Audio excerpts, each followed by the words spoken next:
दोस्तों नमस्कार। आप सभी को पार्ट फर्स्ट में लुक्ड एट हिम एंड स्निगर्ड तक पढ़ा दिया गया था। अब हम सेकेंड पार्ट बताने जा रहे हैं। इसकी हिंदी ध्यान से सुनिएगा।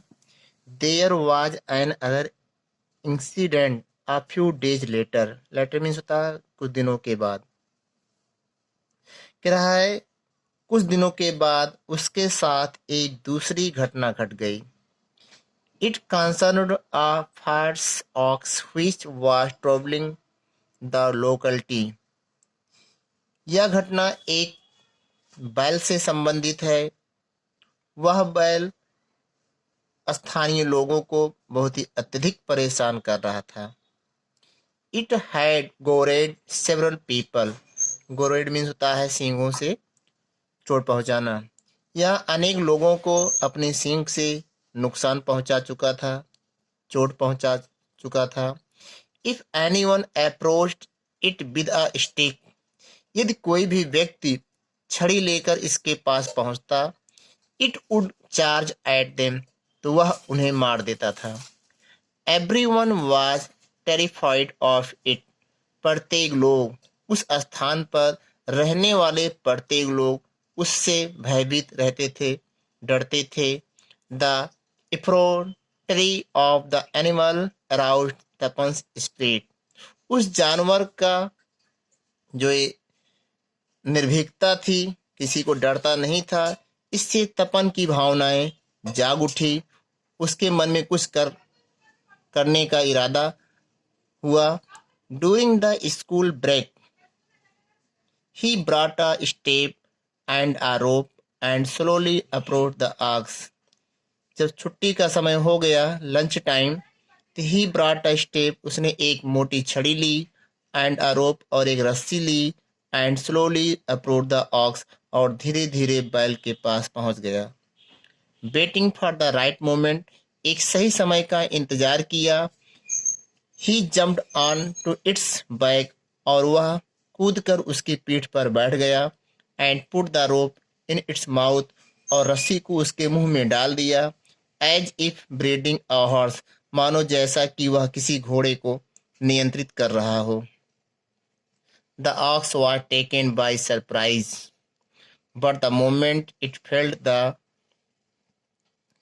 the ox was taken by surprise, बड़ी आश्चर्य के साथ उस बैल को लाया गया। but the moment it felt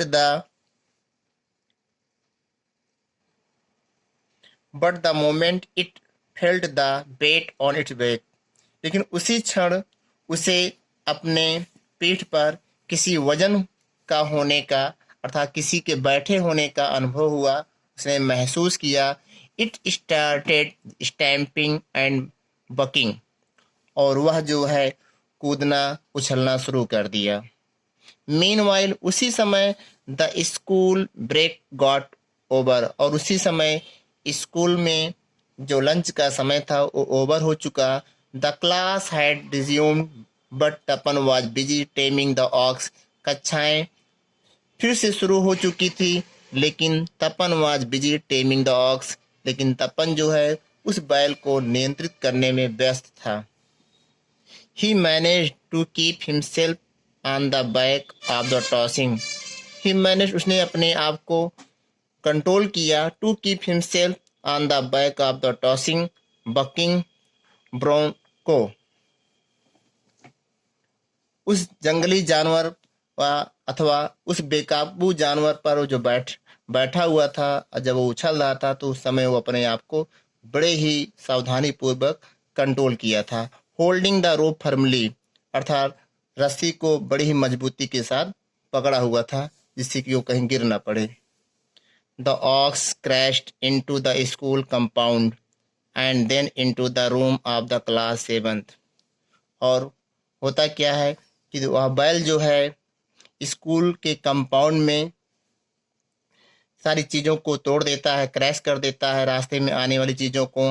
and then into the room of class 7th, और वह इसी तरीके से कक्षा 7 के कमरे में चला जाता है।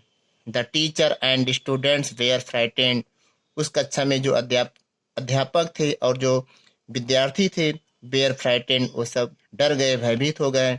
And scattered in all direction, और सब बिखर गए। And scattered in all direction, और सभी लोग जो है सभी दिशाओं में जो जिधर पाया उधर ही भागना शुरू कर दिया। Shoving each other and pushing their way out of the classroom. प्रत्येक लोग भागना शुरू कर दिए क्लासरूम से, कक्षा से। रास्ते में जो भी आता रहा उसको धक्का देते हुए। इन द रस, उसी भीड़ में, many of them stumbled and fail, बहुत से बच्चे गिर गए लड़खड़ाकर, और उन्हें चोट भी लग गई। The teacher Rajni Saharia manage to get out of the room and escape unhurt. किसी तरीके से उस समय जो अध्यापिका थी जिनका नाम था रजनी सहारिया, उन्होंने मैनेज किया अपने आप को, कमरे को मैनेज किया, और उसके बाद वो किसी न किसी तरीके से बच निकली, अर्थात उनको कोई चोट नहीं पहुंची, unhurt. Glass panes were broken by the horns of the wildly prancing animals, और उस जानवर के द्वारा जो खिड़कियों में शीशे लगे हुए थे वो उसने सींगों से तोड़ दिया। फाइनली, अंत में, bellowing desperately the dashed ox run into the field, वह जानवर जो गुस्से में था वो फील्ड में दौड़ने लगा। It then run far away from the school, और फिर वह स्कूल से बाहर चला गया। विदाउट बैकवर्ड ग्लैंस, बिना पीछे देखे। सो इसलिए there was another complaint lodged against Tapan this time. इस प्रकार से तपन के विरुद्ध एक दूसरी शिकायत हेडमास्टर साहब के पास पहुंच गई बाई रजनी सहारिया के द्वारा।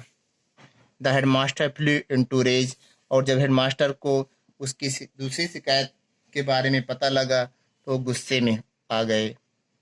Not only were the student hurt but even the school building had suffered damage. केवल बच्चे ही नहीं चोट खाए बल्कि स्कूल की जो बिल्डिंग थी वो भी कहीं ना कहीं नुकसान, उसको भी कहीं ना कहीं नुकसान पहुंचा। The headmaster called Tapan again, और हेडमास्टर ने फिर तपन को बुलाया। तपन अपीयर्ड, तपन आया। ऑन सीइंग हिम, उन्हें देखकर, the headmaster temper wild over, Tapan को देखकर हेडमास्टर का गुस्सा और बढ़ गया। You are a big boy, why did you lead the ox into the classroom. तुम एक दुष्ट बालक हो, तुमने बैल को क्लासरूम में क्यों लेकर आए? स्पीक अप, बोलो। The headmaster demanded waving his cane, और हेडमास्टर साहब ने फिर अपनी छड़ी को लहराते हुए पूछा। तपन रिप्लाइड हेड लोअर्ड, तपन ने उत्तर दिया अपने सिर को नीचे करके, सर श्रीमान जी, I did not lead the ox into the classroom. मैं बैल को कक्षा में नहीं ले गया। I was only riding on its back to tame it. मैं केवल इसके ऊपर सवारी कर रहा था, वो भी इसको नियंत्रित करने के लिए। And it suddenly run into the room, और यह अचानक कमरे में चला गया। तपन रिसीव्ड, मित्रों यहाँ से एक बार फिर हम पढ़ते हैं। You are a big boy, why did you lead the ox into the classroom? Speak up, the headmaster demanded waving his cane. Headmaster साहब ने अपनी छड़ी को हिलाते हुए कहा, तुम एक दुष्ट बालक हो, तुम बैल को क्लासरूम में क्यों लेकर आए थे, बोलो। तपन रिप्लाइड, तपन ने उत्तर दिया, हे लॉर्ड, सिर नीचे करके, सर श्रीमान जी, I did not lead the ox into the classroom. मैं बैल को क्लासरूम में नहीं ले गया था। I was only riding on its back. मैं केवल इसके ऊपर सवारी कर रहा था। टू टेम इट, इसको नियंत्रित करने के लिए। And it suddenly run into the room, और यह अचानक दौड़कर कमरे में चला गया। Tapan received 15 strokes of the headmaster cane, और इस तरीके से हेडमास्टर के द्वारा तपन को 15 डंडे पड़े। His classmates again sniggered and ridiculed him. उसके सहपाठी, उसके साथ पढ़ने वाले सभी बच्चे एक बार फिर उस पर हंसे और उसका मजाक उड़ाए। He was branded the bad boy of the school. अब वह स्कूल का एक बैड बॉय के रूप में जाने जाना लगा, लोग उसको जानने लगे। सून आफ्टर, शीघ्र ही, a notice was circulated in the school, school में एक नोटिस जारी कर दी गई तपन के लिए। Tapan was fine 25 rupees for the damage, अर्थात स्कूल में जो नुकसान हुआ था उसके लिए तपन को 25 रुपये अर्थदंड दिया गया। ही वॉज आल्सो टोल्ड, और उसे भी कहा गया, डैट की he would be expelled from school, कि उसे स्कूल से बाहर कर दिया जाएगा। If he committed any such offence in future, यदि वह भविष्य में ऐसी कोई फिर से ऐसा कोई अपराध करता है तो। A few boys who came out of their classes met faces at Tapan. A few boys, कुछ लड़के, who came out of their classes, जो उसके कक्षाओं से बाहर आए, met faces at Tapan, तपन की तरफ जो है अपने चेहरे को करके उसका मजाक उड़ा रहे थे।